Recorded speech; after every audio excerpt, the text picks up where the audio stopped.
Hey guys, and welcome to tonight. I really have to come up with a name for our classes. Before it was Let's Talk. So now I'm thinking I want to change it to something different.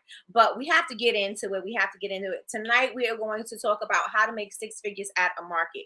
So I know you guys are like, how are we going to do that? Well, we're going to have Patricia from SLC Supplies, also the CFO of Smell of Love Candles, Alejandro's mom, and the brains behind, well, I wouldn't say the brains, but the gas car that is moving that train along. She is definitely here tonight, and she's going to ask all your questions. So please, you guys, make sure that you have all of your questions ready to go so that she can answer them. You don't want to do it afterwards. You know, we already tell you yesterday's price, not today's price. So make sure that while you're in the room, you take advantage of being in the room. You want to get into the habit of taking advantage of being in the room, of, you know, people who know more and that can help you get to where you want to go. So make sure that you ask all the questions that you need for tonight. And let me welcome everybody into the room tonight. Hey, everybody. Hey. All right, so we have Linda in the room, Trina's in the room. Hey, y'all. Hey, Donna. Hey, Tiffany. Yes, you are. You guys are blessed. Yes. Hey, Jasmine. Hey, cousin. Hey, Miss Lois. Hey, Lakeisha Keisha. LaRonda's in the building. Hey, babes. Hey, Betty Rose. Don't forget you need your taxes done. Make sure y'all stop by K&N Candles. I'm telling you, get your taxes together. Hey, Tanya. Hey, Martiniki. Hey, Miss Quell. All right, we got Sandra in the building, Kay in the building. Y'all in here ready and early and ready to go. Let's go. Let's get it. Hey, Kay. Hey, Deltra. Oh, Kathy's here. Hey, Toya. Hey, everyone. Hey, Fem Israel. All right, let's go. Let's get it. Let's go. So tonight, I hope you guys are excited. You are in for a treat. We always love when Patricia is here. Patricia have been dropping gems with us for quite some time, and I sincerely appreciate her. And anytime that she comes by to drop some gems for you guys, so you guys, I want you guys to give her a warm applause, and just let's welcome her to the stage right now. We have Miss Patricia in the building. I feel like there should be like bells and whistles going off for that introduction. Right? I agree. You always give the best introductions. Hey, everybody. I'm so glad you're here tonight. For those of you that don't know me, I am a trained attorney in my 9 to 5. And then I am also the COO of Smell Love Candles. I guess you can say I'm like the gas behind the whole thing, right? Yes. um, and then I am also one of the co-owners of SLC Supplies. So that's me in a nutshell. In a nutshell. And what can we do at SLC Supplies? What do you offer? So we have wax and we have oils, and we are a very small selection. You guys, we are very still growing. I will be very realistic and tell you that SLC Surprises our hustle, is our side hustle, because we do sell to ourselves to Smell Love Candles. So it is still very much, um, we don't feed that fire as much as we should because the candle business has taken off, and that's why everybody's here in the room. Pretty much, we are just shy of 3 years, we've made like close to $500,000 in sales, just literally shy of that. So it is very, very busy on the candle side. So I will say, even though we're small on the supply side, we are mighty.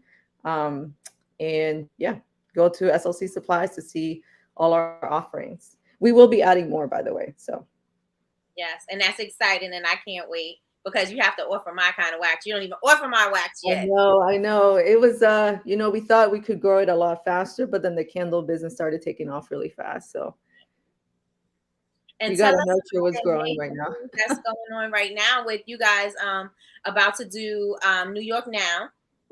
Yeah, so we kind of pivoted this year a little bit. So I'll go into it when we actually get into the presentation, but we were in a leaning out phase, right? So kind of trimming the fat off. And now we are getting into like, the big dog world, right? So we just came back from New York where we did NRF. For those that don't know, it is National Retail Federation. We did the market show place over there. Got some really amazing contacts. We have some really exciting things in the works out of that. You'll find out when we can say stuff. Yes. And then we are turning right back around and going to New York now this coming weekend. So it's really exciting. A lot of traveling. Just came back from Philly on Friday, but yeah, I it was a lot of unexpected travel that we weren't didn't realize that it would happen so fast, you know. Yes. So when things kind of fall into place, you got to take advantage of them, and you know that I am not one to wait. So I will jump on that train real fast. That's right. And when you want to look at the picture of execute quickly, look at Patricia. Look at her, because she is the idea of execute quickly. Yeah, I hate waiting. I'm not like, if I can do something this year, I'm not gonna wait for it to come around next year. You know, I'm just not gonna do it. And that's a good tip to leave people with. Well, not to leave people with, but let's just segue into that, about stop waiting until the right Right. time and stop waiting for the right moment, right? Right.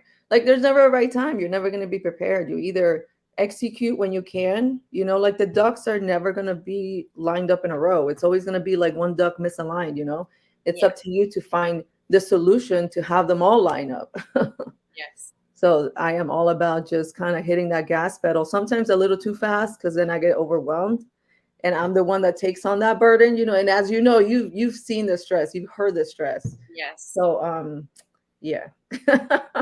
I know, I get it, but it's there's still everything is still forward moving, and even though you do have a lot of stuff that's piled on you because everybody looks to you, now you have help, so it's not just on you so much anymore, right? Right.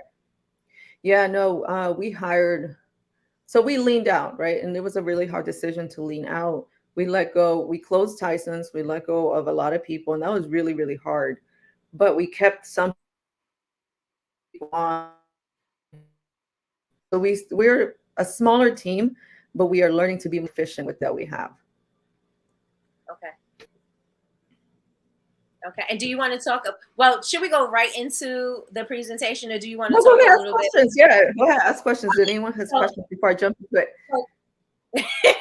let's talk about Tyson's. How is that experience for you guys? Because the last time we all were together, you were preparing to go into Tyson's Oh my and gosh. getting I ready feel for like the that could be a holiday. whole live. You know, I can like literally Yeah. talk about, if you guys want, I can literally do a whole live on like the whole Tyson's experience. I will say it was interesting in, without going into too much detail because I feel like it's just going to take us down a rabbit hole. It was a Yes, very interesting experience. I'm so glad we did it. But it reconfirmed that owning a retail space is not a flex. It is not a flex. And after doing NRF, you know, after like being in these conversations, like the future of retail is not in person. The yeah, future of retail is virtual, is online, you know. So it just reconfirmed um, a lot of things that I was already thinking but wasn't sure. And it's like, I don't, I'm glad we did it. I'm not sure if we'll do it again. yeah, Um, in the same setting. It would have to be adjusted, you know? yeah. And I say the same thing too, because which are when you have a brick and mortar, you have a different responsibility to it, and you Right. have to, like, there is no way to get out of these things without the help, without, you know what I mean, you need Right. it becomes a bigger headache than it's worth. So I totally get it. I'm the same way. I don't want to do another storefront, at least not right now. I want to be able to have my production, and then if I Right. want to do like sample sales like designers do, Yeah. because then I'm not committed to opening every single day, even Right. on, even when you have markets, even on your weekends, even Yeah. when you got to do things, somebody's got to be there. Right. And I think that was the hardest part. Like we didn't rest the entire time we had Tyson's open at all. Yeah, Um, you know, like today, for example, I was able to be home and like just sit on my ass. Like the kids and I just watch movies all day, you know, like we ordered takeout. And like just to be able to do that, like yeah, that just means a lot, you know, because after months of like covering shifts, like somebody will call out, you know, like I don't think some of our staff, not everybody, like we had some really good staff, but we had some questionable ones too, you know. And so some people would call out, not realizing, hey, we just slept like 3 hours because we did markets all weekend. and now we gotta cover your shift because you called out because you were too tired to come in, you know. You So still went back and made candles when you got off that market. Yes. yeah, it's a lot, you know. And so it was just a lot. It was just a very interesting experience. I'm glad we did it. It was, yeah, it's a whole life. It's a whole class, you know, Yeah, it all is. the lessons that we've learned and the things that we would do differently if we were to do it again. And so, like, if you guys are interested, just tell Nikki, you know, I can come back and do a whole class on it probably before the spring season hits, because then it's like every weekend we'll have markets, you know, Okay. and then it's just harder for me to like sit down and make slides or just think about some notes to jot down. Yes, yes, yes. And with all of these things that you have, all the balls you would blah, blah, blah, you was juggling in the air.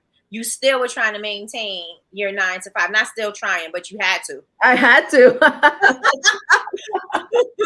It was not trying. I had to. I didn't have a choice, you know. My 9 to 5 still pays the bills. Like a lot of people always ask, like, how are you growing? How are you, you know, how are you able to like hire people? And the answer is simple. Like we are still not paying ourselves. Yeah, Um, you know, so like my bill still needs to get paid. So my 9 to 5 is doing all that. So, you know, like I mean, a lot of people are wanting for that quick, you know, like if you have a hustle because maybe you need to have some bill paid or like you want to get out of debt, whatever, that's fine, right? But if you're trying to build a brand, um, I was talking to some people at the NRF, and some of them didn't get a paycheck from the company that they built until like year 7.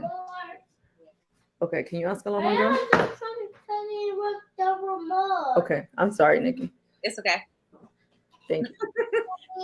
I told you it's okay. We already know. We know this Yeah, Valentina, my house is crazy right now. and you know It's like she's the gonna middle, do what she feels like it. So we pretty already much. know it's to be expected. Thank you, Alejandro. Um, I forgot what I was saying. Where was I? About not getting a paycheck to year 7. Yeah, so I was talking to some people, and some of them didn't get a paycheck till year 7, year 8, because everything was being invested back into their people, right? Like I'd rather pay my people and increase their pay because I want them to feel valued and not feel like, oh, you know, this job doesn't pay me enough or whatever. I'd rather invest in those people and take a less pay cut or take, you know, no money to have those people be in the company because they become valuable, you know? So I'd rather do that. Yeah. You know, and it's a lesson that's kind of hard sometimes for the kids to learn, you know, because Alejandro's like, it's, you know, becoming a teenager, wants like fancy things, you know, and it's okay.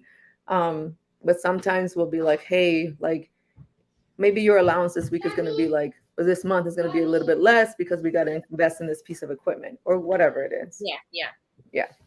Mommy, I'm not touching the remote. Okay, he's going to put a movie on for you. Okay. Okay. Thank you. Say hi, Mom, Angel. hi. Okay, go watch the Hi, movie. can you say hi? Okay, go watch the movie. Thank you. Sorry. It's okay. Okay, so tonight we're going to be talking about how to make 6 figures at markets, right? Hmm. So let's start before we even get into the presentation and everything. How would one find markets to do or reputable ones in their area? Yeah. So how I started, and I will be very honest, it was really hard to get Alejandro into markets when we first started. A lot of people thought he was like underage and there wouldn't be an adult with him for whatever reason. I don't know. That was dumb. But anyway, it was a lot of I went to for example, the city of Fairfax. So like different cities have event pages on the county website, you know, and I know those are really good events because you have attended them. So that's one way. Go to your local city, local county, or whatever, the web page itself, and go to their event page. That's one way to get into like legit events where you don't have to do a lot of vetting. The other way, excuse me, is to search. I used to search Facebook actually. There's several groups on Facebook. It would be like DMV events, events in the DMV, events in Virginia. A lot of people would post. And then once we got into our very first market, what we did is we networked with all the vendors. Literally, Alejandro would go to every single vendor, introduce himself, and just kind of start forming a relationship. So we would hear about events from other vendors too. Mm-hmm. Also, I would search. Instagram, like the hashtags like DMV events, Falls Church City events, Fairfax events. Um, and after you start like searching, or you can even Google events near me. And what is that? Eventbrite is another one. Mm-hmm. And you just have to be careful to do the vetting so that you don't get into like some of like the little scams, right? Like some people are putting on events and they're not even real. They just take your money and run away. Right. So that's kind of how it started. Um, this is another thing that I did. I looked up local crafters. There were a few that was already buying from. Like I love like going to my farmers markets on Sundays. And Yeah. so I went on their Instagram pages and I literally would like, I don't know if this is like creepy, but I would literally like go down their feed. Yeah, it's a little stalkerish. I would go down their feed and I would see what events they had done in the past. And then I would actually Google the event. Is the event still happening? I mean, that's how I found a ton of events in this area, to be honest. I just literally stalked a lot of Instagram pages of local people, local businesses that were already here. And I knew we're at markets. And they post like, hey, we'll be here this date, right? And it'll be like years um of things I would go through. So then I compiled the list and then I would go and like literally search the event if it was still happening and try to get him in. That was Nice. actually like the best thing that I did to look up events in this area. Yeah, because a lot of the times when we're speaking on the morning for Coffee with Nikki, everybody is asking, well, where do I find events? How do I find the good events? And you're not going to really find all of the good events on your first time. Some markets you're going to do and be like, okay, no, I'm Hmm. never doing that one again, Right. that, oh, And you maybe, got to remember, I don't know how it is in other areas, but in this area, events for the fall have already opened. yes, So if you're looking for events in the summer for the fall, they already closed. So you have to start really early. And that's something that we didn't know the first year. So the first year, I was literally looking at events up like weeks before, and it's like all the big ones are full. They yeah, open like months in advance. And if you don't apply, by the time the deadline comes around, you're not going to do it that year. yeah, So I really honestly stalk the pages of the people of the companies that have been around for a few years and see where they have been. I got so many good events from just doing that. yeah. And that's how I knew to go to the city pages and like their event pages. That's why I was like, oh, I can just go to the City of Fairfax, go to their event page, City of Falls Church event page. And then there were other ones like the DC holiday market I found on another somebody else's page. And I was like, oh, and then I think it happened to be early enough where I was able to put in an application for Alejandro. So that's how we got into that one. So it's all about using like the public resources. And I hate that it sounds stalkerish, but you know, But how else are you going to know, right? how else are you gonna know? Right. And so how much, okay, so I know, remember when I was like, okay, Patricia, what do you think about this? It was some event that I was going to do. I think it was going in Philly. And I was like, what should I do? It costs this much. And you was like, do it. And then I was like, but I can't do it. I mean, I could do it, but then I have to live out there. So how am I going to live out there for a month? And it ended up costing way too much for me to even see any profit off of that, for me to live there and do everything out there. But how much do you charge? I mean, not how much do you charge, but how much would you do for an event? How much does it cost? Well, it depends. Like here, an average 1 day event is around like 150. An average 2 day event is anywhere from $400 to $600, depending on the location of the event. For the DC market, we dropped 16 grand. Yeah. Because the That's one I just was telling you about, I think was what I told you was 7. And then you was like, well, look into the stay suites or whatever those things are. And I'm like, it yeah. was over $10,000. I was like, Well, you got to remember, like, I'll give you a tip. Okay, the event cost 16K, right? yeah, In the month of December, we made 70K from that market. yeah, yeah, So, I mean, like, you got to weigh. Yeah, it's going to cost a lot up front, but like look at the returns. right, right. So I think that's one way to look at it. Like, yeah, like I'm not gonna lie, the first time that we did the DC holiday market, I had to take from my personal savings and invest. And that hurts. And I'll talk a little bit about this in the presentation because I wasn't used to dropping 5K of For my personal for an event, and that's just the 5K was just supplies. Like that was just supplies. That was not the event itself. And so when you're not used to spending that type of money, it's like it hurts the first time you do it, right? And it's funny because I was talking to one of our team one of our team members, and I was like, man, you remember when I was like I was like sweating bullets when I was like hitting the submit button, and now it's like I'll order 10K, $10,000 worth of supplies and will not blink. Like, so the growth in the mindset has just been incredible when you look at it, right? And it's just like it's just it's just mind-blowing when you think how far you've come in your mindset. And that's not to say that I have like so much more to grow and like and learn, right? But just the little bit that I've been helping on the back end and running the back end, where it's like, okay, like 10 grand, okay, I'll spend it and I'll blink an eye, versus spending holding that 5K. Yeah, it's like, oh my God, it was like that fear. And like once you let go of that fear, like just literally like we're walking testimony of what can be done. I mean, we invested that money and like look how we've been able to set up the business. Um it just kind of blew us up in a way. Yeah. And I said the same thing when I did Circle of Sisters at Jacobs Javits Center where you guys were.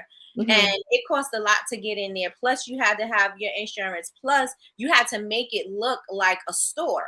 So Mhm. on top of all of that, you had to buy a whole bunch of, stuff to make it look like a store. And I'm Yeah. like, this is a lot of money, Yeah. and but I was like, I committed. I was like, I got to do it. I got to do it. Once I paid my fee, I'm like, there's no turning back. I got to Right. do what I got to do now. Right. And so is that the same way you look at it when you going into markets? Like, okay, we already paid what we had to pay. Now we got to hustle up and make this money back. No. Yes and no. Mhm. So the mindset that I have, and I have a slide dedicated to this. You cannot look at a market and say, okay, I just invested 16K. I got to make sure we make it back. Right. Yes, part of me will think like that because I'll talk about sales goals. The other part of me, you have to be prepared to have quote unquote a bad market. There are markets where we like barely break even. And one thing that I'm teaching, Alejandro and everybody that helps out is like, you know what? Even when we think we have a bad market and we don't meet the sales goals, that was another opportunity for customers to see our brand. And we all know it takes seven times for a person to see your brand before they even buy from you. So, we'll have people, for example, we did a market yesterday. And we had people be like, oh, I saw you at Woodbridge, and it's like, that's right. Like there is a reason why you have to have that mindset where it's like, let's say it was a bad market, it is okay. And you have to be okay with that. Okay, mama. Yep, totally. All right. So we have one question in here for you. How much inventory do you take to the events? It really depends on the event. So it depends on the weather, depends on the event. If it's raining, we take literally the minimal amount of inventory, and that's probably like two of each. She said she doesn't want any more. Okay, thank you. Sorry. It's okay. So take a look at the weather and take a look at how big the event is. So if it's raining, they're over here like jumping off the couch. I swear I can't have like a moment. um, if it's an event that's located in a big shopping mall, a lot of people attend it. It's getting a lot of publicity. Um, like anytime we do like H Street here, which is like literally an entire block of gosh, it's like 11 blocks that they block off the city, right? It's hundreds and thousands of people. We literally take everything we have. DC Holiday Market, it was all hands on. Like we would make it, like our production people would make it, and it would be like gone the next day. And then we were literally pouring 24/7. So it really depends on the event. Yes, yes. And you for sure, after leaving the market, you went back to the production space and literally poured and woke up at 6 o'clock in the morning, right? Yeah, And because when the kids still going to bed. the kids still had to get up, and like I still had to get them ready for school, had to do drop offs, and like went back to production in the morning. So we didn't sleep. Right. Right. And everybody in this room, I hope you guys are understanding not so much of the hustle, but the mentality and the focus. Because if this is not something that you really want to do, the Yeah. dedication that Patricia had to doing everything with two small kids, with, you know what I'm saying, with her 9 to 5, with her businesses, running the kiosk, running the production space, doing all those Mhm. things, and still have to have time to keep her sanity together. I don't know if I stayed same. Right.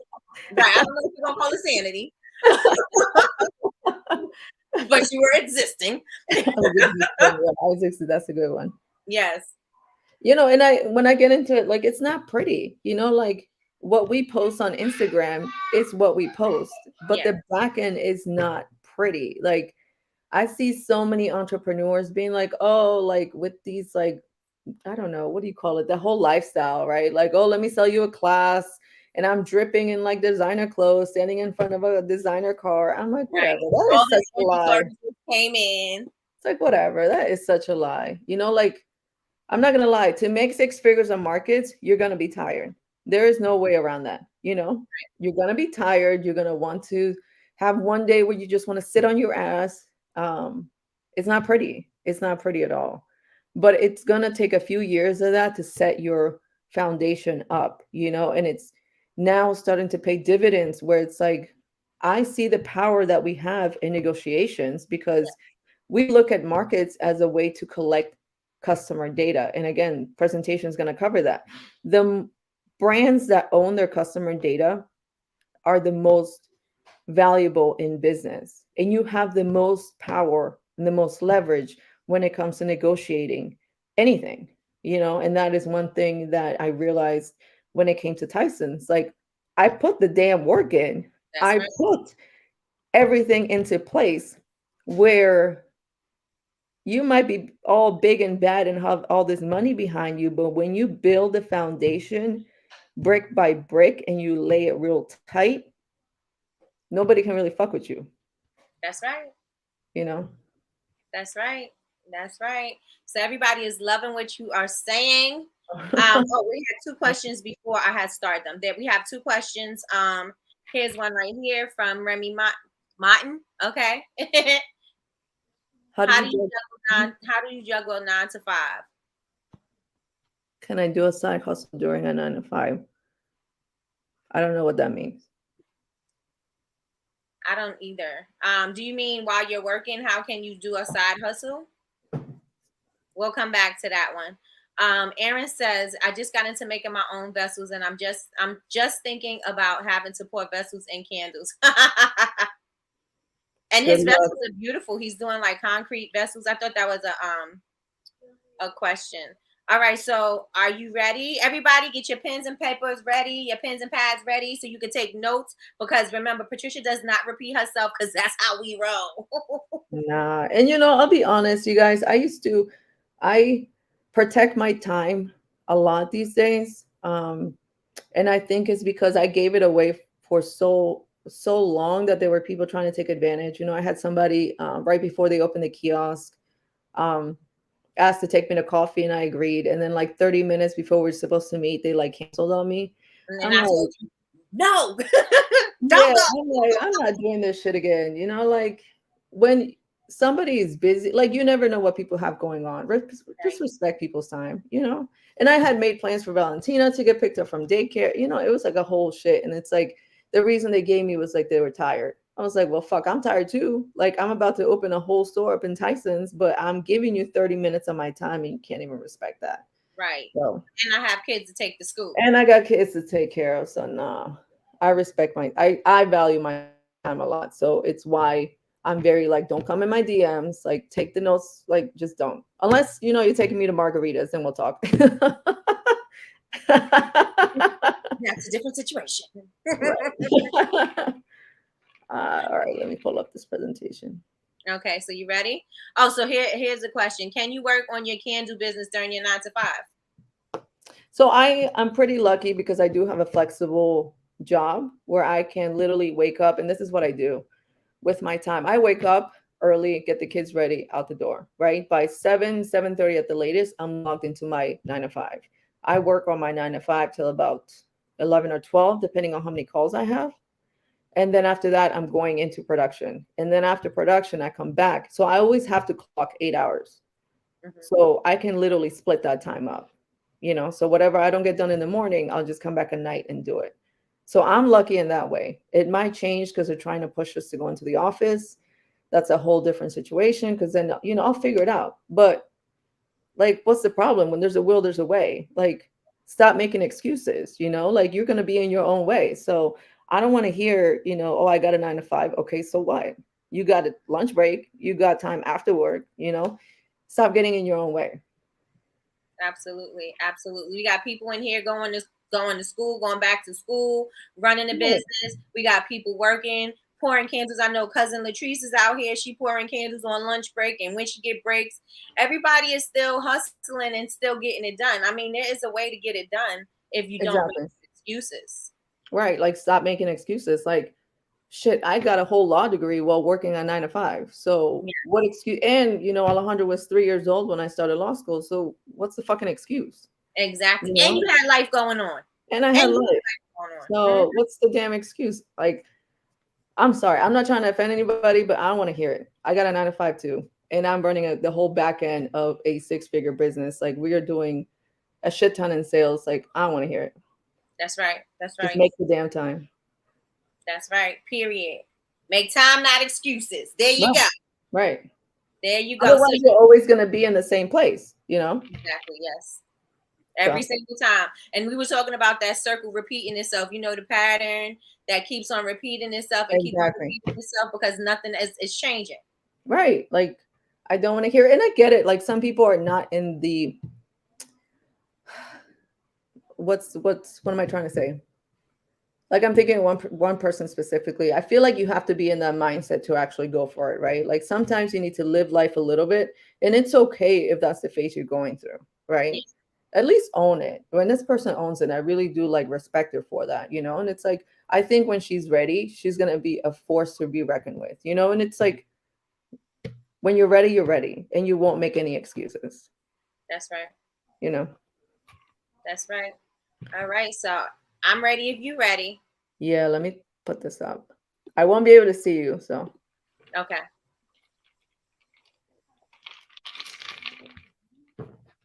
Wait, can you see the screen? Can you hear me? I have no idea if you guys can hear me, so just put in the comments if you can hear me. And we can hear you and we could see you. Okay, great. All right. It's nice and full. Okay, great. All right. So, this is, I made a whole presentation because I didn't want to forget anything. Just to get the legal out the way, please do not share this presentation outside. It is copyrighted by the Startup Learning Center. And then you also know that our other business is slcsupplies.com. All right, so like, I wasn't talking out of my ass. I'm not going to share Shopify screenshots because I think those are really tacky. Also, I don't know if it weirds me out, so I'm not doing that. But we have generated just shy of $500,000 in sales on the candle business alone, right? So take what you need from this. But one of the points that I really want to drill down is you never want to copy somebody else's path. This is a path that has worked for us. These strategies do work, but remember to make them your own. You have to make them your own. There are a lot of people that follow us that are candle makers or makers, soap makers, that literally are kind of creepy because they'll like follow the same people we follow after we like tag them. And you can just tell when people are copying what you're doing without having a fucking clue of why you're doing it. So it's better to ask. You'll get more out of me when you ask me, and I respect that even more. But again, make sure you take the ideas, right, and make them fit you, not the other way around. Because, like even Alejandro's mentor, like things that have worked for them don't work for us, but the idea molded to our brand does work. So I hope that makes sense. All right. So when you break this down, 100K a year is not that much. So that's what, $1,900 a week, a little over $1,900 a week. If you do Saturday and Sunday events, just split that up, and you only have to make $962 to get to 100K a year. Oh, excuse me. So break it up. Set your, like, you should already know what you want your year to look like. Break it up into the number of events that you have lined up or the number of weeks that you want to work. I know most people here have a 9 to 5, so it's usually the weekends, and leave room for online sales. Going to solely markets, just break that up into the events. So that's that. It's, I mean, $1,900 a week is not that much. I will say that's average for us in one event. We've done weekends when we've generated like $18,000. So it's doable. It's very doable. You have to be very strategic though. I'm looking at the comments on my phone. Stop me if you guys have questions. But, you know, even if you break this down, let's say you are pulling $1,900 a week, your overhead costs are going to increase. Like, we needed to hire people in order to make this. Like, there was no way we did it 1 year by ourselves and it killed us. Like, I won't even tell you how much it killed us because we slept for like 2 months straight. So you have to remember that your overhead is going to increase, which also means like you have to make a decision. Are you going to pay yourself early, or are you going to invest in people that are going to continue to grow your business? And just so you guys are aware, remember, we've generated close to $500,000 in sales, and we cut some fat, but when we were really heavy, our overhead was anywhere from $35,000 to $38,000 a month, and that's overhead. Mommy, there's trash on the floor. Okay, put it in the trash can, Mama. Okay. All right, so I want to emphasize that markets are a tool. Like, the future of retail is not in person, and I cannot emphasize this enough. Like, the market should be used as a tool to gather customer data, because where you want to go is you want to go online. You are not trying to rely on markets, because let's say the weather's bad, market shuts down, now you can't make any money if that is your only way of making money. So markets are a tool. In this, I will go into the mindset, right? You need to get over your damn cost. I don't care if it costs $16,000. What is it possible? Can you make that back? Talk to vendors that have done it in the past. When we did the DC holiday market, we spoke to vendors that have done it for years, and we knew that the returns were high. It was just getting that mindset together. You know, if you're scared to invest money, then you're not in the right market. You're not an entrepreneur. Like, you're not. Don't call yourself one, because you're not. Like, I'm not going to take you seriously. Markets are an investment. And like I said before, if you're looking to make the money back that you invested in that market, you need to change your mindset, or you need to get out of the business, because not all markets will you make $1,900. Some markets you're barely going to break even, and that is okay. Your mindset has to be right, or get out. All right, so before markets, I don't know why the graphic isn't showing. All right, so do your due diligence before you do a market. So these are the questions that you should be asking yourself, right? What's the fee? What does the fee include? Up here, and this might be to the DMV, some markets will require that you have a commercial white tent. Some markets don't, so you need to always ask that. I don't know if that's a DMV thing or if that's just, you know, other places too.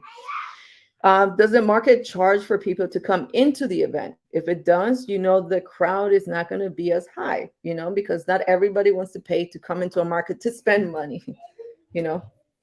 So is the market jury, right? Like, that is very important. How many vendors of the same type are there going to be in that market? Are you going to have all candle vendors? You know, does the event planner limit this? And are these like similar vendors spaced out, or are you going to be next to them? We had one market where I asked this question, and even still, we were one candle vendor surrounded by at least six other candle vendors. So you can believe we never did the market again. Like literally, they were next to us. All right, so this is like all the little. These are all the questions I asked myself. How does a planner promote the event? Do they rely on the vendors to promote the event? Is the event family friendly? Does that even matter to you? It matters to us because we're a family brand. Um, Google the planner. Any bad reviews? New the event. You never want to do the first of any event because you know it's not a very.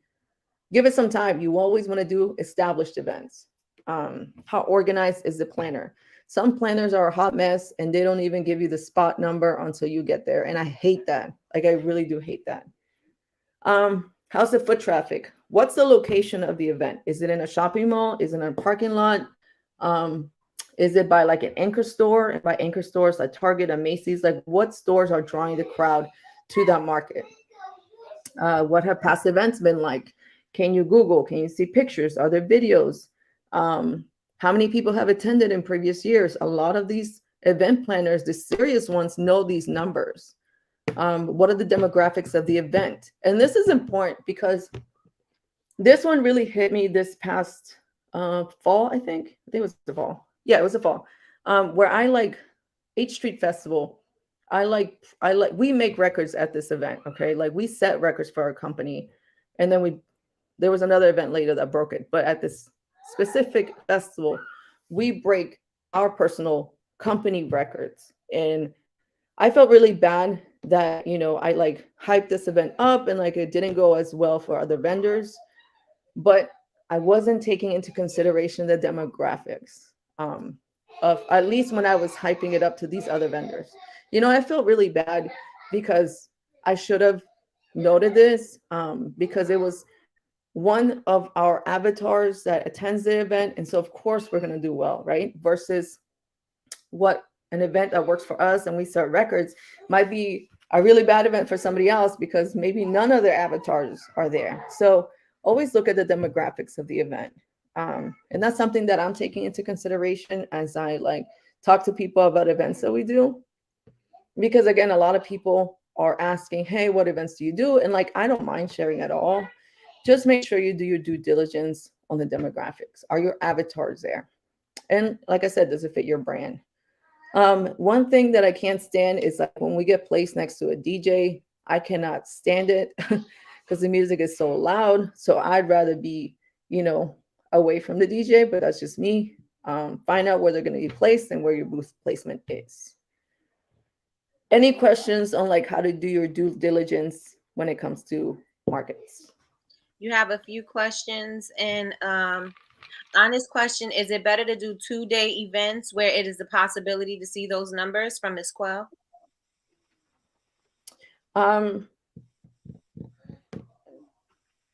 Honestly, we see like at a good market or average market for us, that's what we do. Like we pull in like 1,500 to 2,000 a market is not unheard of for us. That's regular. A great event is over 3K for us, 3K to 4K. So I think you have to make sure you're doing those events where your demographic is there, right? And it's going to take some like trial and error to try to find your crowd. Definitely. Remy Martin, and I think they're saying Martin, like New Yorker. But do you make more from markets or online? Right now, Or Boston? markets. Right now, markets. And remember, I said it's gonna be a few years before the online overtakes it. Yeah. So January was all online, and we're doing really well. And November, December was in-person markets, right? No, our online blew up. So in Q4, so let me break it down. So Q4 of last year, we made over six figures alone. But that was because our online sales went insane. And that's what I mean. Put in the fucking work. Like collect customer data. You cannot rely on these markets to make you the six figures. Like you want to eventually just be fully online, you know? And because we did the work in Q1, Q2, and Q3, Q4, this shit blew up. Like we were dying. We were fucking dying. I can't even tell you. We were like so stressed out because the post office deadline was coming. Yeah. We had hundreds of orders in the queue. We're like 4 days away. People are emailing us, where's our order? We're sending emails out. We're like, it was a fucking mess. But put in the fucking work so that it gets to that point, you know, because yes, it's stressful, but you see that the work pays off. Like it's like the stock market. It's a long-term game, you know? Yeah. Yeah.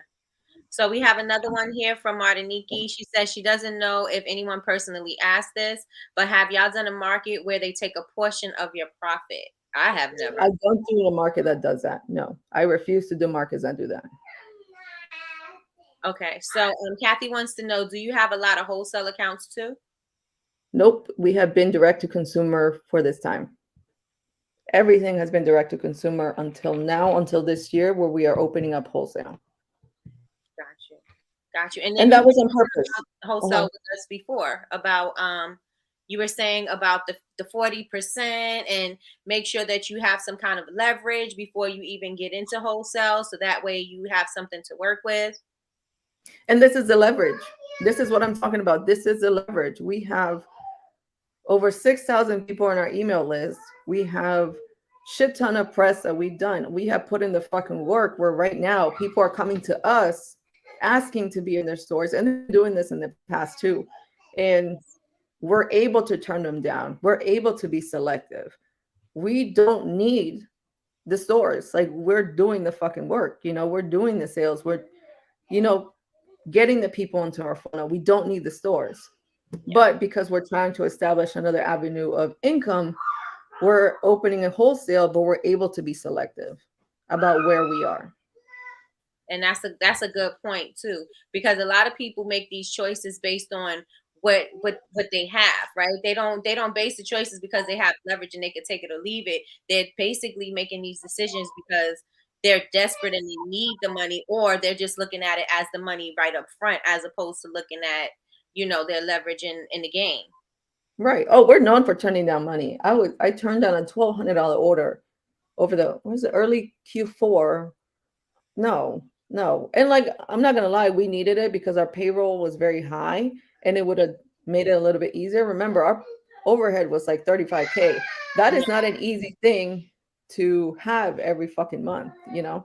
Right. But we're known for turning down money. We don't need that $1,200. Like you can keep your little money.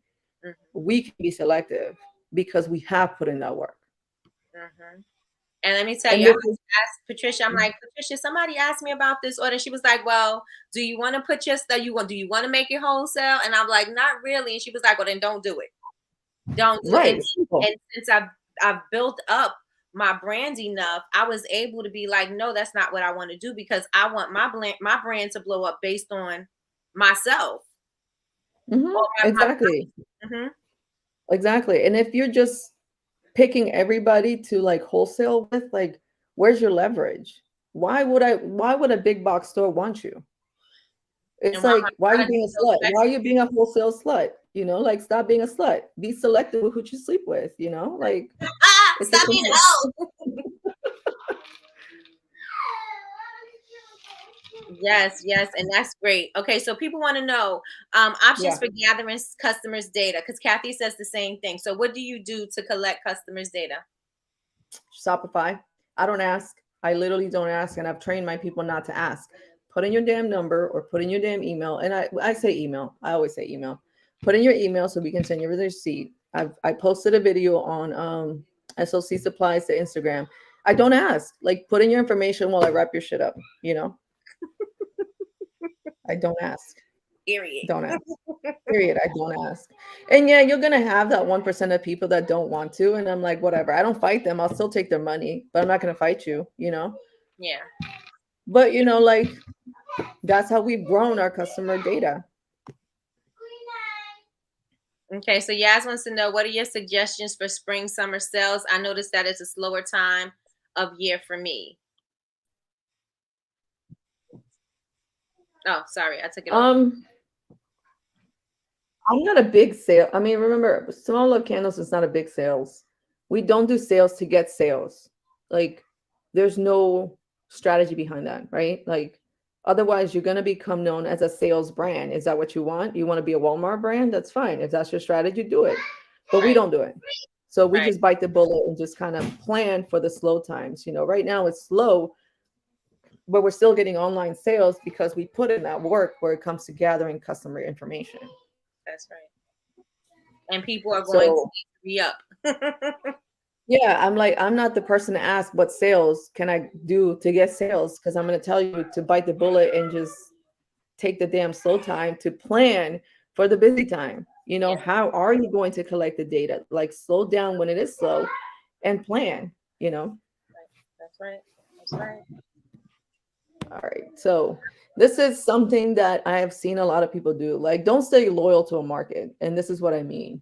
I see a lot of people take up residency at like farmers markets, unless you sell food, unless you sell like greens or something that, for example, my local farmers market, I love to go get the raw juices, and I know this specific vendor is going to be there every single weekend.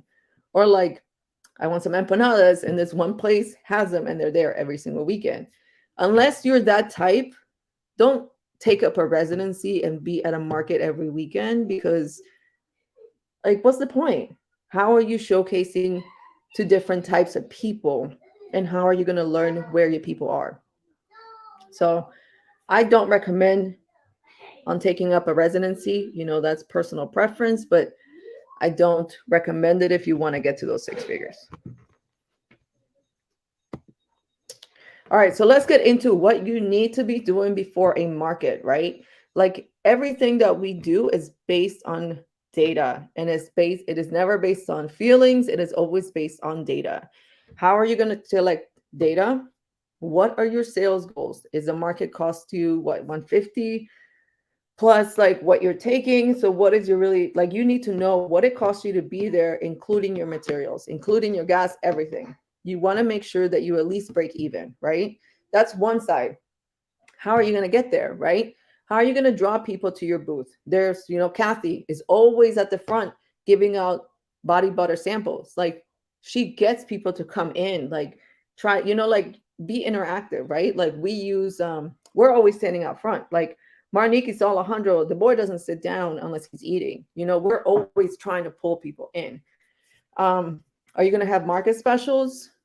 Our money comes from bundles. So are you going to have bundles? What is your upsell? What are you going to have near your register that you can upsell to customers, right? Because you always want that extra little bit of money. So you need to be doing this every single time before you do a market. All right. So before I go into what you need to be doing during a market, you guys have any questions on before market, like specifically setting goals?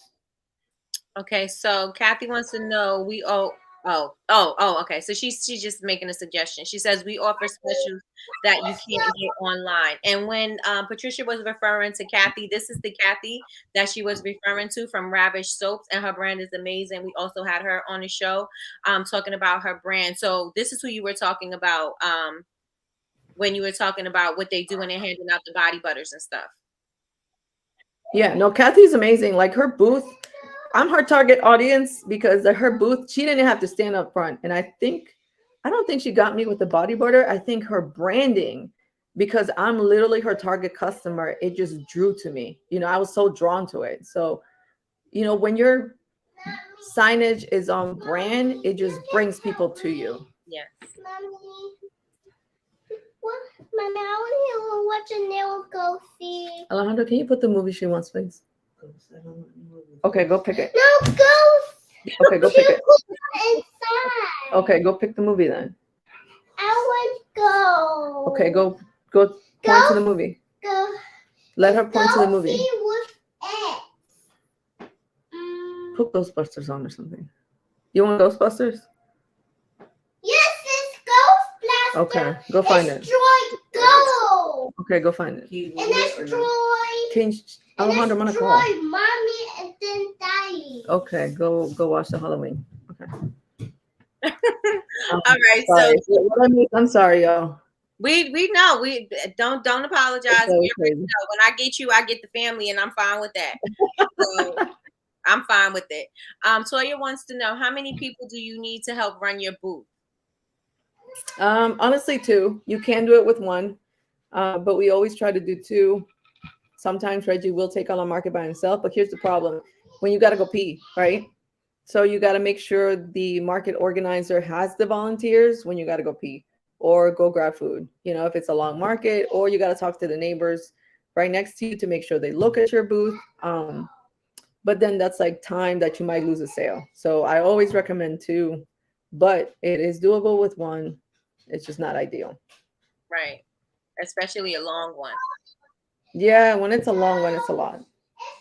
Yep. All right, I'm ready when you're ready. I'm gonna remove me.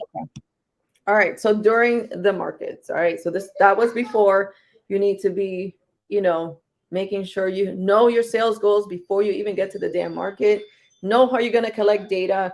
We did a at the DC market one time. The first year we did it, we had of course, a Shopify, how we collect data when we get your receipt.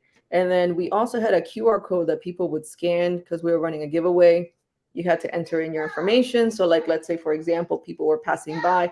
It was literally this huge, like, whiteboard or sign that we had. So you couldn't miss it, right? People walking on the other side of the street could see it. So they would come in, scan it, and we could still collect data that way.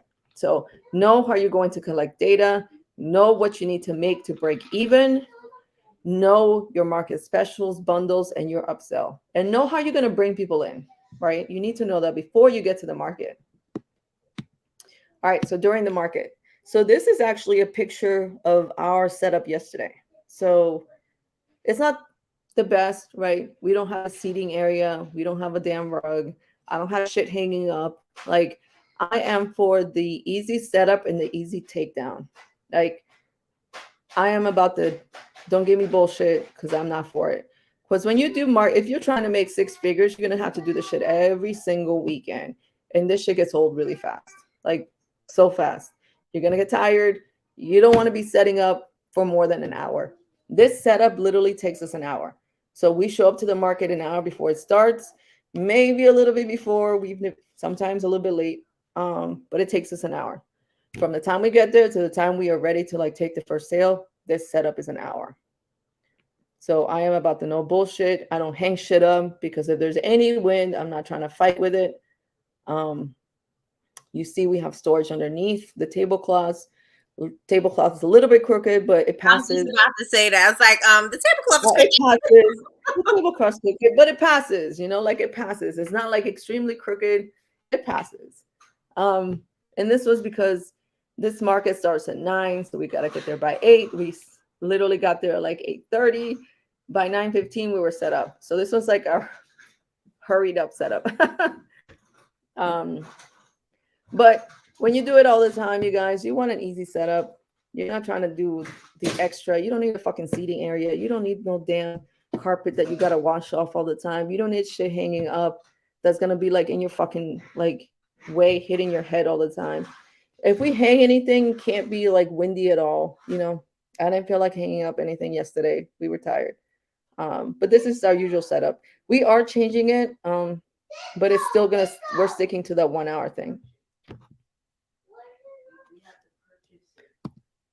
All right, so presentation is everything, right? I've seen people not have even a sign on their like booth. I don't know what you're selling. I need to be able to know what you're selling if I'm on the other side of the street. Your signage needs to be clear. Like, stop with this fancy font. Why? Why are you doing this fancy font? Why do I need your picture on the sign? The only reason Alejandro is in this is because he's the founder and you know he's the star of the show. I don't need to see your picture. Like, no, show me the product. What are you selling? Like, a lot of people get caught up in like, oh my God, I'm the owner, I'm the founder. Then you put your picture up. What does that tell me? It doesn't tell me anything.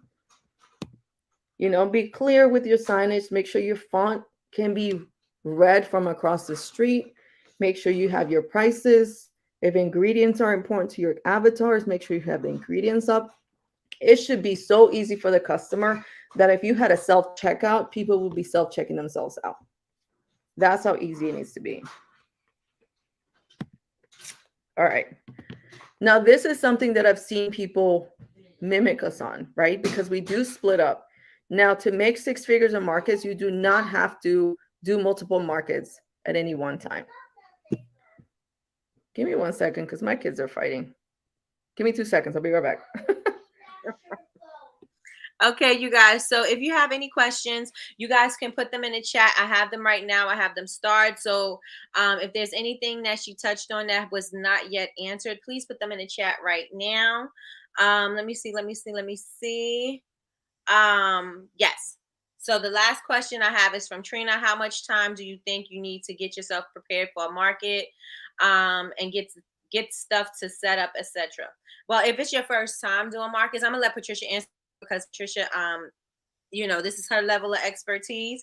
But you guys just put them in the chat. But you're going to have to give yourself ample enough time in order to get the stuff done. Now, if you sell these products on your website, you don't have to worry about taking too much stuff because you can always get rid of it off online. So if you think of it that way, then you're never going to be, you know what I'm saying? It's never really over prepared because you can always use that stuff that you've made for the market to sell online. Even if you make a special and you maybe, do a bundle set or maybe do a one-time offer kind of thing, you will always be able to sell these products. You know what I'm saying? So a lot of people get caught up in the thing like, oh, I got to make this just enough for the market. No, make it period and still have it available online, and then send out email marketing and let people know that, you have this going on right now. We have overstock in this candle, or we have this going on. But you just keep people informed and you'll be able to keep them going.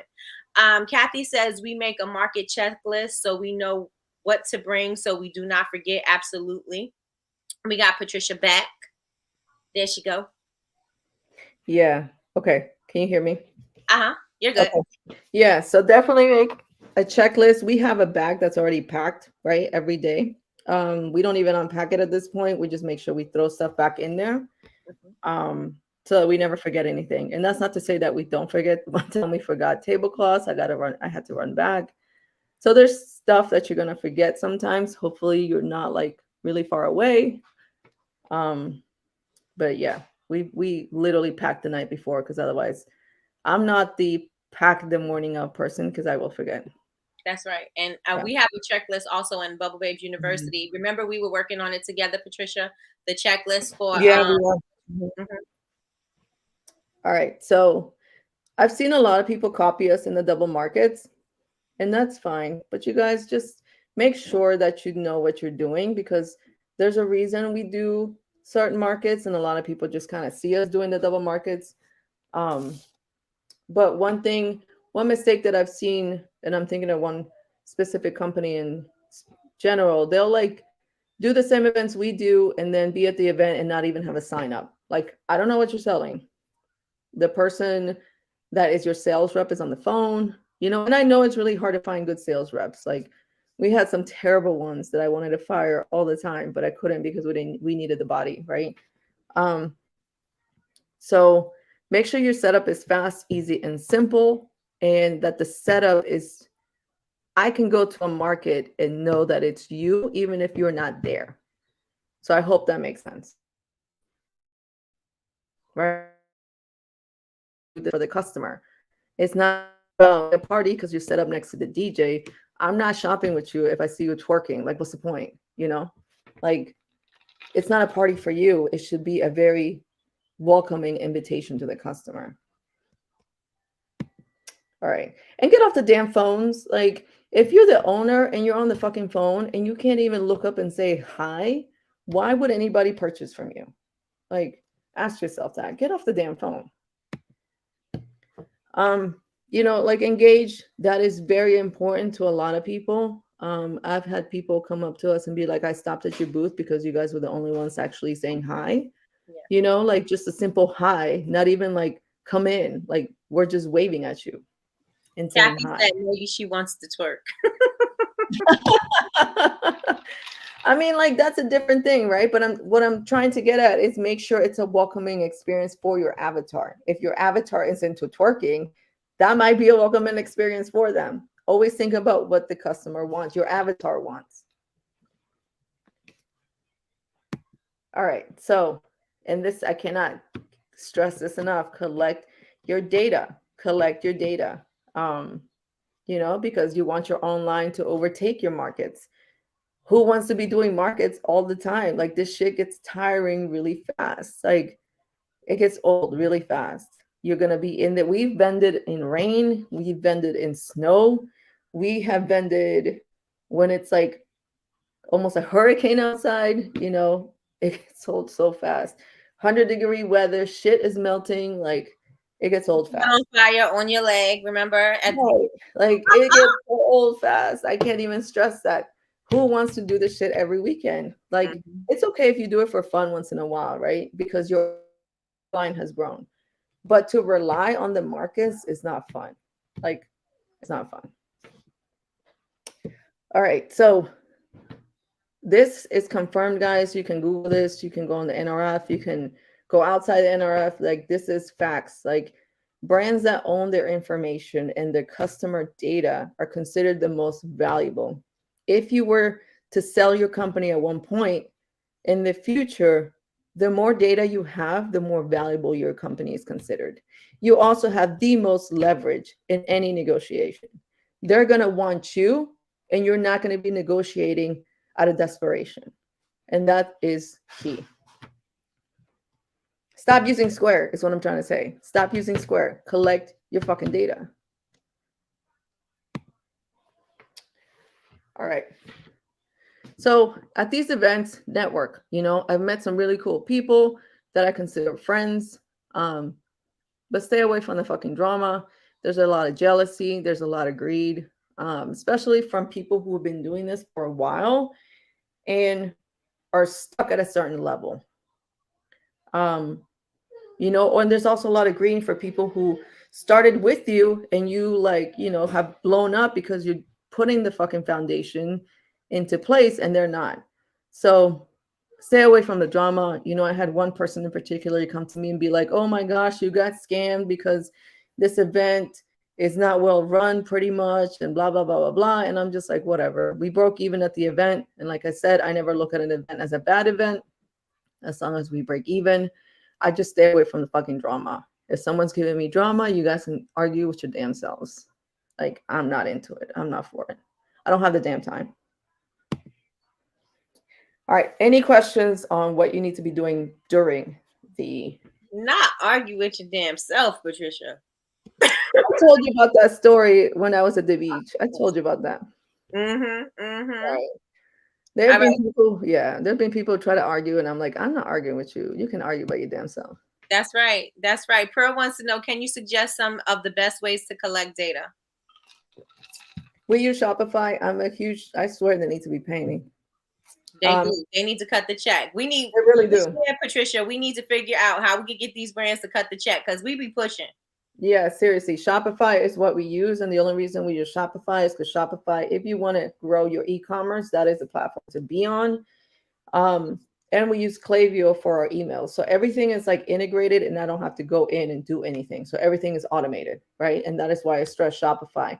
Also in Shopify, you own your customer data. Square, you do not. So we made the mistake of using Square when we started. We lost that data. We don't own it. I'm not paying for it. They wanted you to pay a shit ton of money for it. I was like, I'm not paying for this. And even after you pay for it, it's only to access it, not to take it with you. So I am not a proponent of Square. Fuck Square. I'm about Shopify. And if Shopify one day doesn't want to let me own my data, I'll move over to whatever platform is going to let me own the fucking data. Right. I want to be able to take my data wherever I fucking go. Period. Yeah.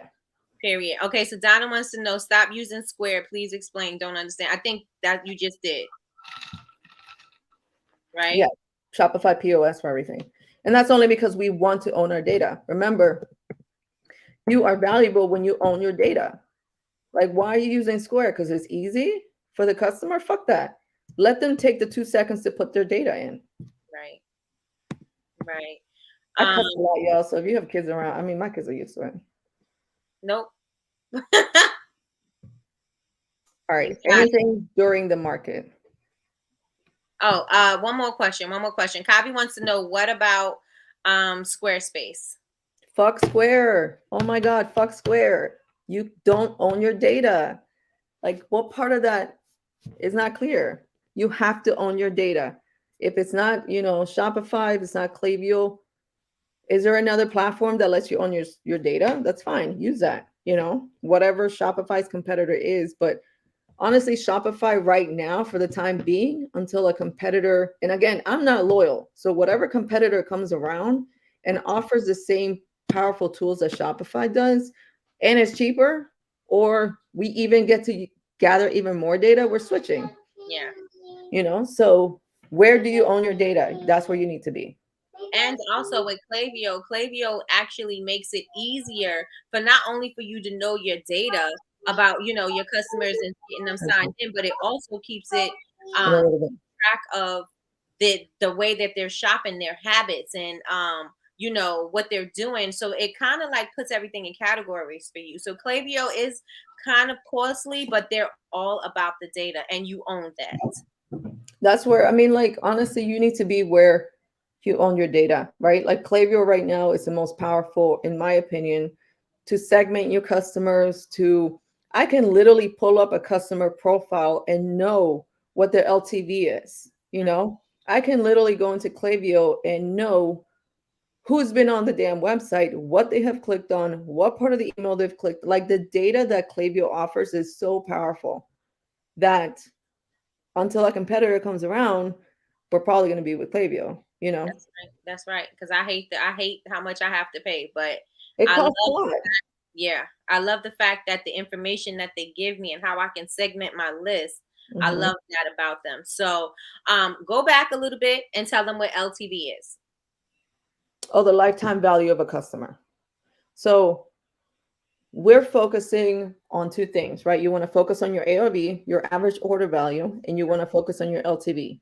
Your avatars, the LTV on your avatars should be, we have, for example, one avatar of ours is estimated to spend $1,800 on us a year, which is pretty high for a customer, right? Because this particular, this person, is a customer that fits this avatar. Consistently every month, she drops $200-300 in candles. All her gifts come from us. Like, every time this person comes, I'm like, okay, gotta take care of her, So know your LTV of the customers, of your tiers. Klaviyo lets you segment them. So we have a segment for our high LTV customers where we send them exclusive coupons, we send them freebies, they get to pull, and they get a free sample of that before they're even released. So nurture those high LTV customers, right? So that's what I mean with LTV. Any questions? Again, I'm not able to see the chat as well. All right, I got you. Okay, so See. Trina says, you said Klaviyo gives you the data on who's on your site, who's been on your site, better than Shopify? Yes. So Klaviyo, if you click on a customer profile, you're able to see what pages they were on, how long they were on them, what they clicked. You're able to see, if you send an email out, you can see where they like literally stopped scrolling and where they spent their most time. So it's like literally you were looking over their shoulder, So I don't think you understand how important Big Brother is to your data. You need to be gathering that information. Yes. Agreed. Yes, I'm clarifying. Don't use anything but Shopify. I don't know what Squarespace is. Fuck all that. Use Shopify POS. It is automated.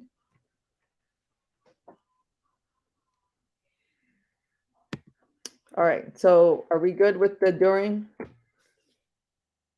Does anybody have any more questions about the during part? And again, guys, I'm not one to sugarcoat it. If you're running a hustle, I'm not the one to talk to. If you're about building a brand, let's talk. But Yeah, I don't want to hear, oh, I'm trying to save money. That's fine. I'm not the person to talk to. right. Because scared money don't make no money. Exactly. Exactly.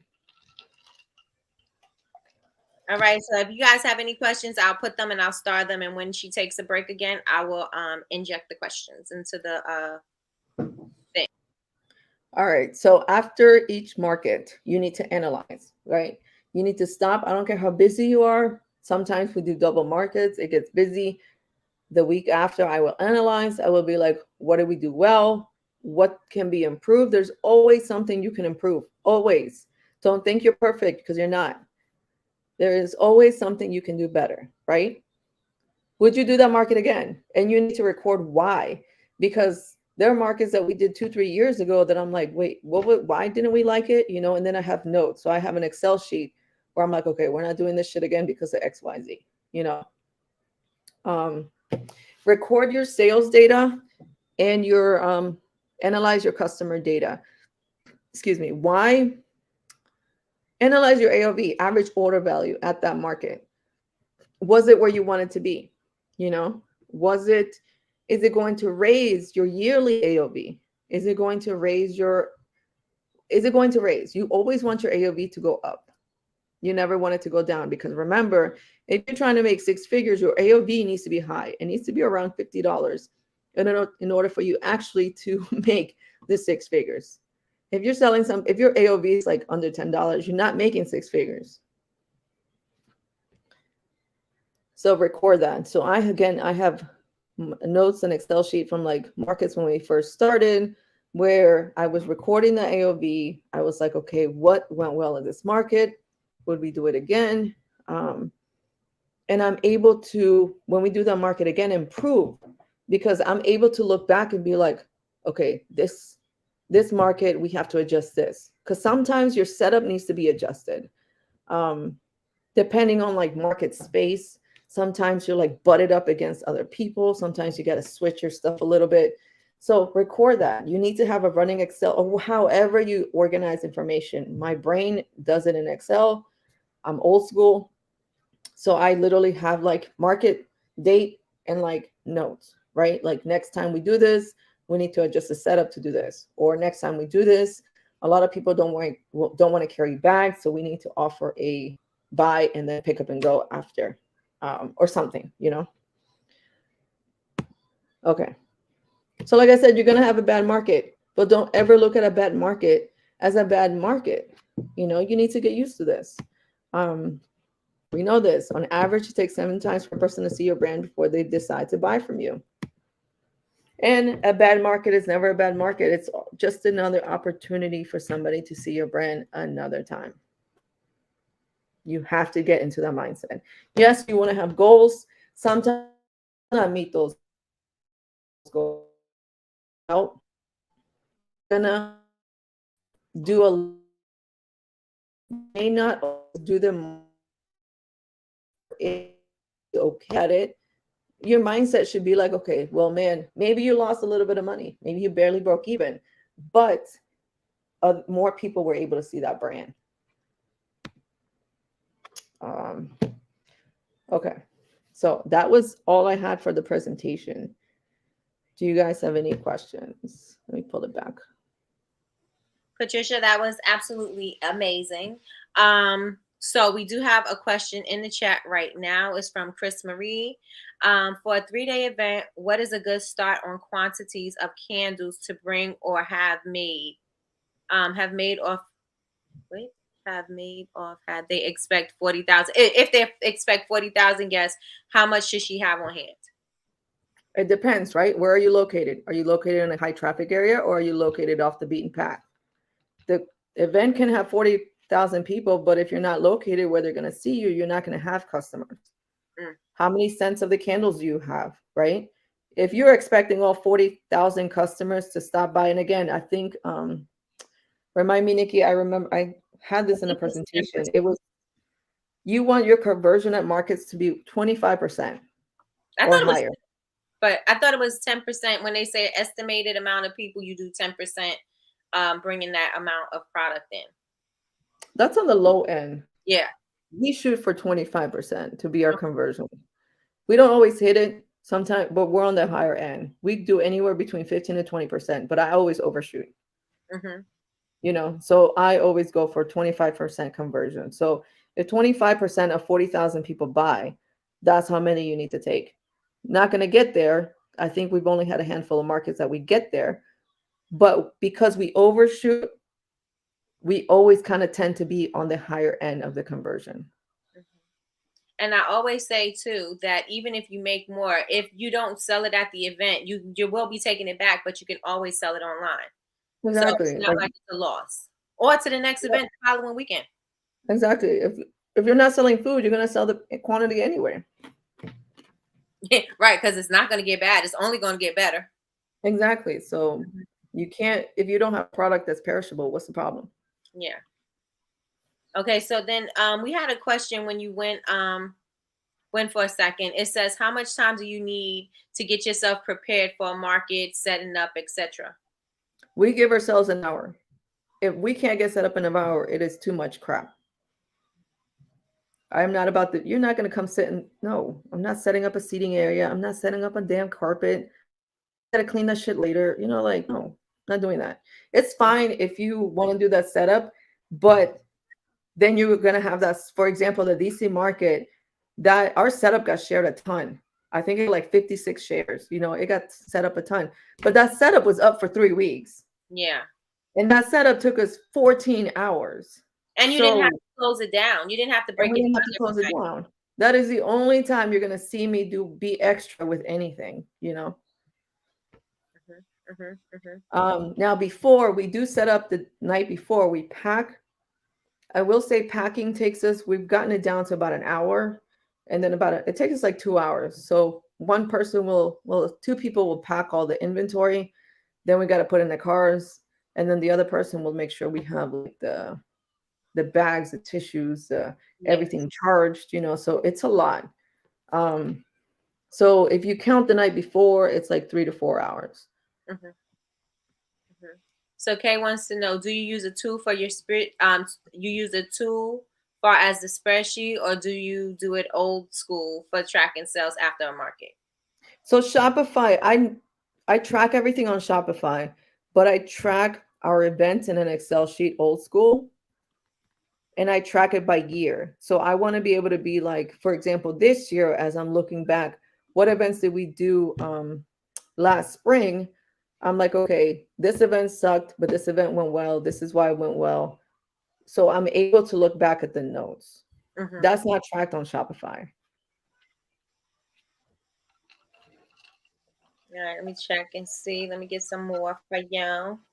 Um, Thank you, Patricia. You're always dropping the knowledge on us. That was awesome, as always. You're welcome. As always. So if you guys have anything that you would like to know before we close out, please put it in the chat right now while you got Patricia up here.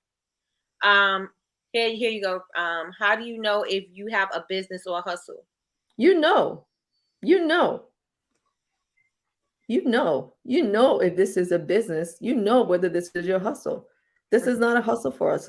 We're building a brand. Like. Yes. If I have to answer that question for you, no. Like you know what you have. Because it's your It's mindset. definitely Your not mindset is building a different. brand. I can't answer that question for you. If you asking that question, then you probably have a hustle. Right, right, right. And then the way you approach it is going to be different. You approach your Completely. brand differently than you approach your hustle. Right. Like if you have a hustle, you're probably gonna take the $1,200. Whereas we turned it down, and I was fast to turn that down. Yep, yep, yep. All right, so everybody is loving everything. Is there anything? Please tell everybody how to find you. I don't even know what to say anymore about the Startup Learning Center, SLC Supplies. I don't even know where to direct people because I know you are crazy busy. So just I know. tell I me know. what you want me to tell the people. So I might merge the Learning Center with SLC. Yeah, So go to SLC Supplies. I don't check that account, so don't send DMs. I might check that account like once a week, maybe. I right. don't check that account. Smell Love Candles is our business if you want to see the journey. Um, we might be hiring a marketing team to take over the DMs on that one because it's getting to be a lot. So definitely do SLC supplies, and then smell love candles for right now. But if you have questions, you need to email, because um, we're in that process where we have a marketing company that I think is going to take over the social media, because it's getting to be a lot to manage. I mean, we all know social media is a whole beast on its It's own. too time consuming. Too time consuming. Yes. It's very consuming. So yeah. Mhm. Mhm. And so, Um, how should everybody contact you? Go What? to SLC supplies, Mhm. and then there's an email there. And then also Smell Love Candles. You can follow us there. For the time being, I am running the account. Well, Alejandro too. But He's in we'll school make right now, so we yeah, not keeping him in school. Yeah. yeah, he's in school. For the time being, I'm still running the account. We'll make an announcement when the marketing team takes over, because I just can't do it anymore. Mhm. Mhm. And that means I will have to send my messages to the text. Yeah. Yeah, because they'll be like, oh. Like, what are you talking about? Like, remember what we were talking about? What's going on with you? And they're like, who do you think you're talking to? Okay, give me 5 minutes. Okay. And any tips or anything that you want to leave people with, besides the fact to stop sitting on their behinds and stop making up excuses, because that is just number one. Number one, in order to be successful, is stop making excuses. Yeah, don't make excuses. Collect data. Like, nobody wants to be in 100-degree weather. Like, it gets so tired. Who wants to wake up at 5, 6 o'clock in the morning every weekend after you're working 9 to 5? And pack You a know, and pack a car. Then you got to unpack it, and you got to do this shit Saturday, sometimes Sunday. Nobody wants to do this, right? Like, collect the data. We're still in the process of building our own line to overtake the market sales. Like, we're still there, we're still a baby. But if you're doing all the things that we're doing, like, it is not rocket science. It is very tedious. It's annoying because it's boring, right? Like, you got to collect data, you got to, every person that comes to your booth, you got to get their information. But if you do it time and time again, you'll have a year, like, hitting 10K a month is nothing for us. Like, that's what we do, Mhm. you know? But you'll have a year where you put in that foundation, and then come Q4, you're talking about, holy shit, I got hundreds of orders in this queue, and the post office deadline is 3 days away. So it's like, you'll hit that point where, like, some months your online is going to overtake. But if you don't put in the damn work, you're never going to get there. And you'll never know. And this is a good problem to have. I mean, yes, it's stressful. Yes, it's overwhelming, but it's a good problem to have, because at least you know that the sales are coming in. At least you know that you've made an impact somewhere. Right. The work that you did is paying off. So it does make sense, and you will be, but it's still worth it in the end. It's so worth it. I mean, I'm not going to lie to you. It was so fucking stressful in December. I mean, Nikki, you saw it, Yeah. or you Yeah. heard it. Yes. So stressful, where I wasn't sleeping, because of all the orders that were coming in. Mm-hmm. Yes, it's a good problem to have. And, like, you want to get there, right? It is a blessing to be there, because people are trusting you with their gifts. But if you don't put in the work, what are you doing? If you don't put in the work, what are you doing? What are you doing, sis? What are you doing? Martiniki says she loves you. She says it's always a good time with you. I can't sugarcoat. I'm too tired of sugarcoat. That's right. That's right. And this is the only way that people are going to accept the information anyway. Because when you're nice about it and you're just like, oh, well, perhaps, they don't really get it. You kind of like got to give them that tough love. You kind of got to like give them the real, for them to actually see it and to feel it and to understand it. Right. And, Mhm. like, like I said, it's okay if you're in that mindset where you kind of want to do it, but you're not ready. At least own it. Like, I respect, and she's young, but she owns it. And I respect that. I'm like, I got you. When you're ready, I know you're going to be a force to be reckoned with, because I can see it in you. Yeah. I've grown up with entrepreneurs. I was raised by two entrepreneurs, You kind of know the people that got it and the people that don't. And the people that are in that mindset where, once they get to that right mindset, they're going to take off, Absolutely. And it's just Just a, own where you are, you know? and that's another thing. If it's not a brand, then know that it's not a brand and work it like a hustle. But if Right. you know what I'm saying, you just got to be, like you said, true to yourself. Right. Just own it. If it's a hustle, it's a hustle. Like I respect the hustle. You need a little bit extra money. I respect you. Own Right. it. And stop pretending to grow a brand. You're not. Like, Absolutely. Absolutely. all right. Patricia. Martiniki says she gets tough love from us all the time. Absolutely, because you just got it from me, and I know you ain't texting me back because you ain't like what I said, but it's all right. You still my sister. That's You funny. still my sister, and I still love you. So, All right. Patricia, this was so amazing. I want to tell you, thank you so much. Everybody absolutely love you. Were asking answering questions all the way along the whole presentation. So we Yeah, I don't don't have, think we missed any, right? huh? I don't think we missed any questions. Nope. I Okay. start everything. So we Okay. are good with the Okay. questions. Oh, we did good. We need to tag team them like this more often. I always got to take advantage of you before, well, not take advantage, but take advantage of the time that you have before you start getting super duper busy. Yeah, those busy months. It's crazy. Yeah. Yeah. And I mean, just take the So time, guys. Like it's hard. I'm not gonna lie. Markets are hard. It's not, I'm not gonna paint a pretty picture because it's not, you know. yeah. Like I'm trying to get together with a friend of mine and we're like looking at March dates, you know, because it's just like that sometimes, you know. Yeah. Yeah. Like it is what it is when you're growing a brand. That's right. And then you can relax later. Right. Like Yeah. it's just like work. What did Kevin Hart say? Work like nobody, what is it? Work for a few years. Like no, what is live like nobody wants to live for a few years. So you can live your life The like way you nobody want. can live it or something later. Yeah. Yeah. Yeah. And And it's that's true all it because you is. got to do this part first because this is not the comfortable stage. This is It's not the not. fun stage. It's not. It's not the fun stage. Like you see, I'm in freaking PJs because I'm going to bed after this. Like I Right. don't get many days where I can go to sleep early, you know? So like it's not the Or you fun could get time. sleep, period. Let's stick that in there. Yeah, there you go, where I can get sleep. Yeah. Like it is what it is, you know, and it's like find people, you know, as you grow that have that same mindset that you can bring into your business, you know. Um, so you guys can grow together because it's not easy. Like this shit is not easy and they're going to go through the growing pains with you.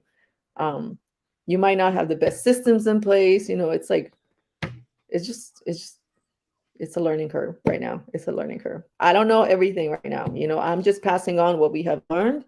I'm sure there are ways to do this that are easier. I don't know, you know, but Yeah. this shit is not pretty and it's not easy. And just know that, own it for a few years, you know, and then you'll have months where the online is going to start overtaking. Is going to Yeah. start overtaking the markets. And then you can be like, fuck this heat. I don't feel like bending today, you know, or this weather. Like yesterday was cold. Absolutely. Absolutely. So thank you so much, Patricia. If you guys don't have any other questions, just make sure that you guys go follow Smell of Love Candles. Do you guys got any specials going on? And go get the Jurassic Orange candle. Is there any specials going on? We have Friday happy hours coming back. We were supposed to start them this Friday, but we missed them because we were busy planning New York. So we have Friday happy hours, but they're only exclusive to our email list. Like I said, everything we do is very strategic. Any sales, you got to be on our email list. You see, we don't post sales on social media anymore, Right. unless they're like sending you to our email list. Mhm. Yeah, but then we have bundles, so you can take advantage of the bundles online. And also about the Touch by Prince. I'm so sorry for the delay. Will there be a place to catch the session? Okay, yes, you can catch the replay here. As soon as we're done with this, it'll be available for replay. But it will only be available for 24 hours.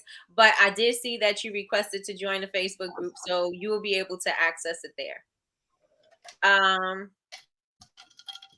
Yes. So Patricia, thank you, thank you, thank you, thank you. I appreciate you so You went much. out for a second, Nikki. I went out. Oh, I'm back. yeah, you went out for a little bit. I didn't catch it. Okay. I said Okay, thank give me you. 5 minutes.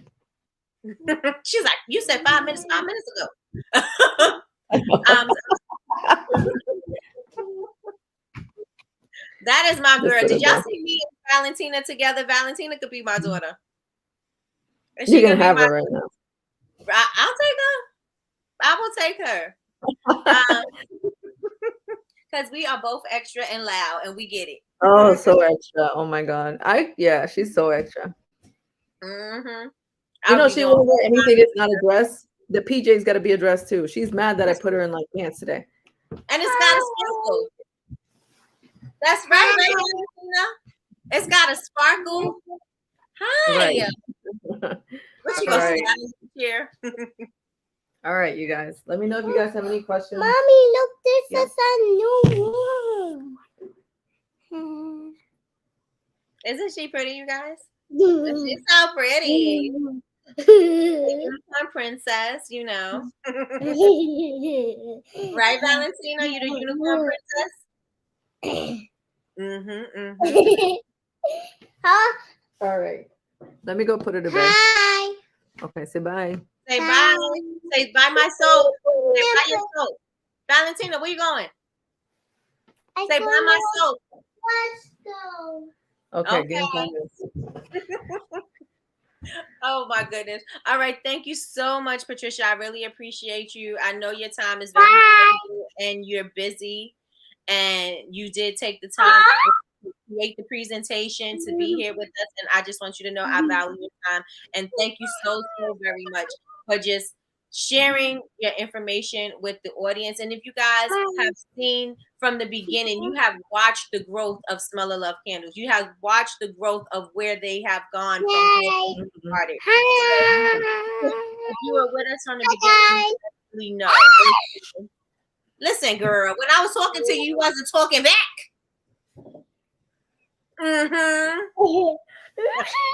Okay, go over there. I'm coming. Now I got All right, you guys. Let me go. So thank you so much, Patricia. You're welcome. I'll talk to you guys Everybody say later. good night to Patricia and Valentina. Good night. All right, you guys. Thank you so very much for watching us tonight.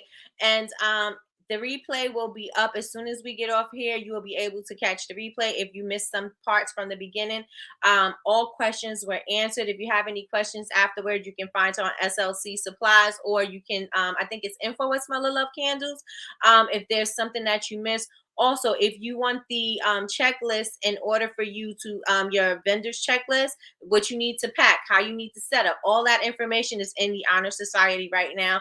We have not transferred over the Honor Society yet, but you do have access to it. And if you sign up for the newsletter, you will also get that automatically. So thank you, everybody, for joining. We will be back in the morning at 9 a.m. for Coffee with Nikki, your daily cup of information and inspiration. And if you have not yet signed up, if you have not yet subscribed to our YouTube channel, please subscribe. Make sure you hit the like button.